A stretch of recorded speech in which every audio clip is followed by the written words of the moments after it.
An accident on the set of Alec Baldwin's movie, Rust, at the Bonanza Creek Ranch on the outskirts of Sante Fe, New Mexico sent 2 members of the film crew to the hospital, one of whom, a woman, has died. Another male crew member is in emergency care, according to a press release from the Sante Fe County Sheriff's Department. A production spokesperson from Rust Movie Productions LLC told Deadline in a statement on Thursday that the accident happened involving the misfire of a prop gun with blanks and that production has been halted for the time being.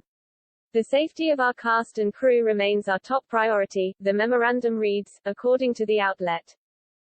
A spokesperson for the department relayed to Deadline that criminal investigators were called to the scene on the Bonanza Creek Ranch Thursday afternoon. However, it remains unclear if sending criminal investigators to the site is simple protocol. In the film, Baldwin stars as Harland Rust, an outlaw who helps his estranged grandson get out of prison in Kansas after the 13-year-old is convicted of an accidental murder and sentenced to hang, according to Deadline.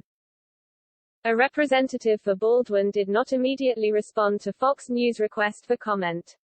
Reps for the production company did not immediately respond to Fox News' request for comment.